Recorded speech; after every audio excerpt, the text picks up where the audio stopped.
Hey, it's Steve Grant here again, and in this video we're going to further talk about thyroid function, but this time we're going to look at some of the defects or issues that might occur within thyroid function, so you have a better understanding of where you might need to work on improving things.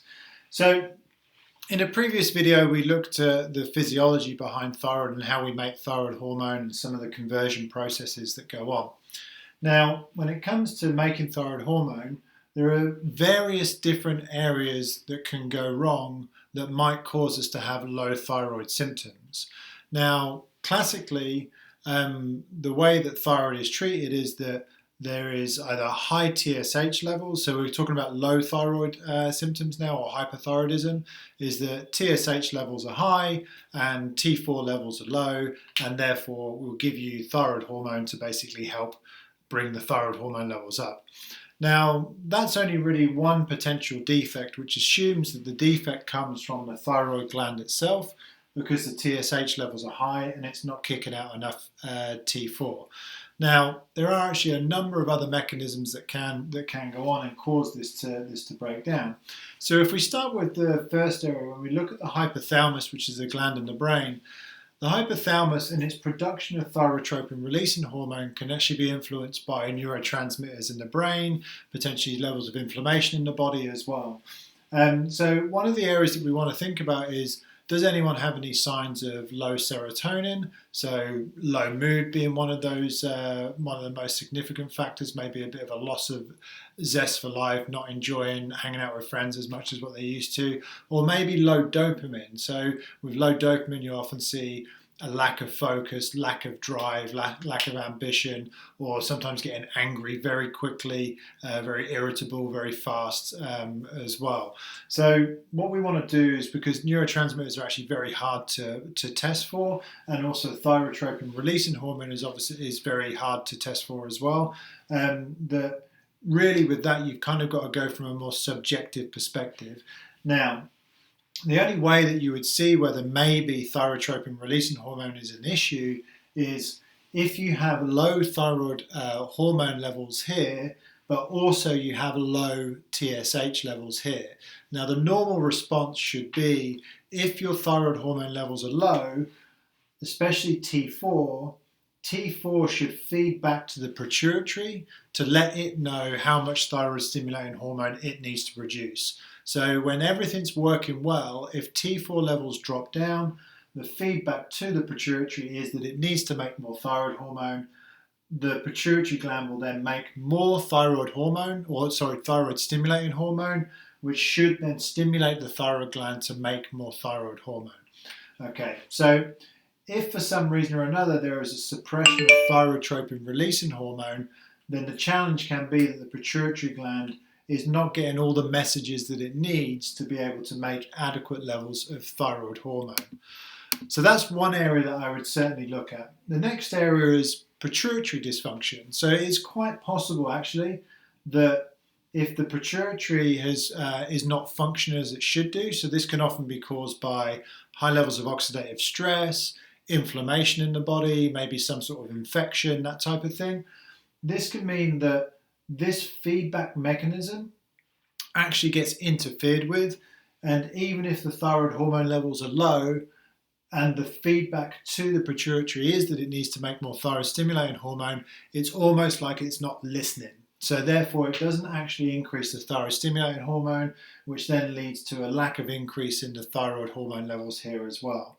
So that's another mechanism at which it can go wrong. Now, with both of these, what we're actually looking at when someone's got low thyroid symptoms is evidence of low or normal thyroid stimulating hormone levels and low levels of thyroid hormone T4 and probably T3 as well.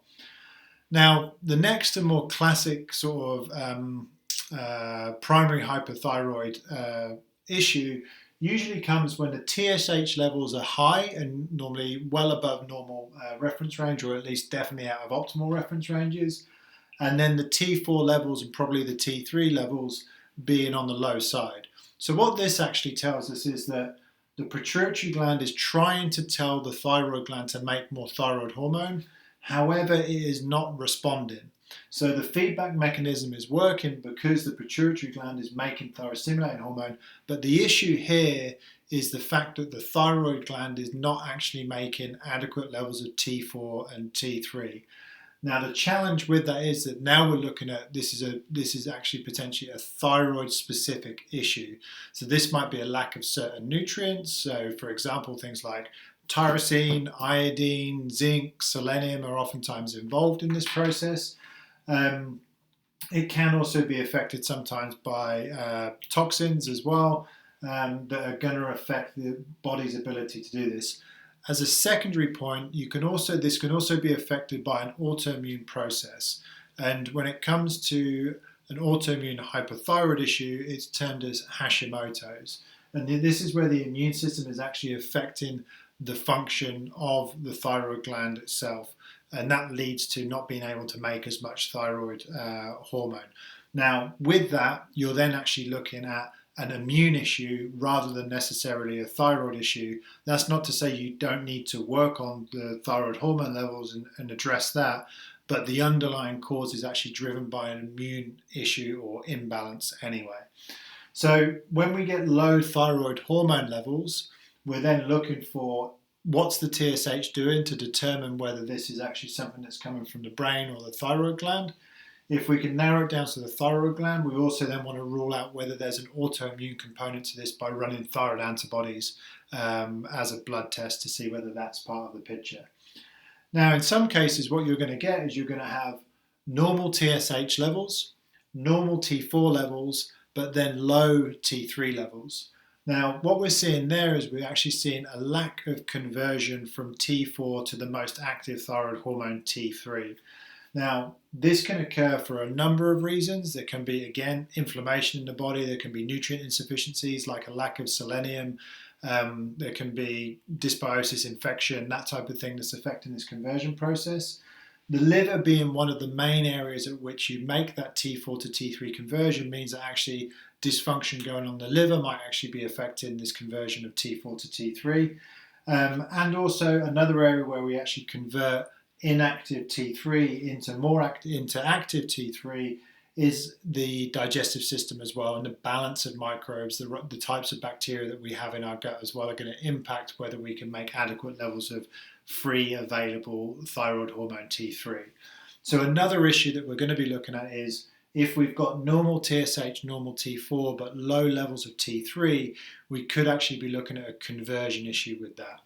Another potential issue is binding. So you might remember that actually what the body does, it makes these binding proteins that are able to carry around thyroid hormone to different tissues in the body. Now, in some cases, what can happen is that we actually make too much of these binding proteins. So what we end up with is we can have normal TSH levels. We can have high or normal levels of total T4 and total T3, but we could have low levels of free T4 and free T3, which basically means that you don't have enough of the available thyroid hormone to be able to actually act upon the cell. It's not that you're not making enough, it's just that too much of it is being bound up. Now, the challenge with this is that what might be causing that extra production of binding protein. One of the most common things that you'll see is oftentimes there being excessive levels of estrogen or certain types of estrogenic chemicals that can actually increase binding proteins in the body. So that's something to look out for. It's a little bit rarer. It's not one of the more common things that you see, but it's certainly one to look out for, and a good reason why when you do a testing panel, like when you want to look at a blood test for thyroid, you want to be looking at thyroid stimulating hormone, total T4, total T3, free T4, free T3, and potentially thyroid antibodies if we're suspecting that there might be an autoimmune component to it as well. Another area that is actually quite interesting, but again, probably not one of the more common areas, is that we can be making good levels of TSH, good levels of T4, T3, have the right levels of available free thyroid hormone, free T3, free T4. However, we might actually have a binding issue in terms of the cell receptors being able to communicate with the thyroid hormone itself. Now, a common effect of that is caused by a vitamin A insufficiency and sometimes inflammation, high levels of stress. And essentially what that does is we go through a process of making thyroid hormone, but right in the last minute, the thyroid hormone is not able to get into the cell effectively and act upon that cell and tell that cell to do, or the speed at which it wants it to do those things at as it should, essentially. So what you now see is there's actually multiple mechanisms at which thyroid function or low thyroid symptoms can occur. And we're not always going to pick up on those thyroid issues by doing very basic blood testing, whether that's just TSH or TSH and T4, which are usually the one or two markers that are most commonly ran. Now, ideally, like I said before, we want to run a slightly more extended panel, and we also want to just have a look at someone's symptoms to see whether the symptoms and the testing also matches up as well.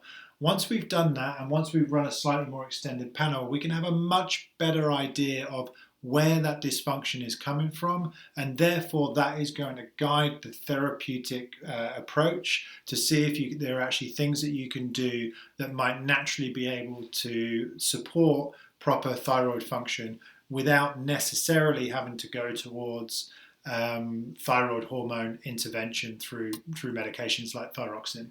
So that's just a few of the areas that can actually become dysfunctional, and hopefully that's a good guide for you to help you understand maybe some of the thyroid test results that come through.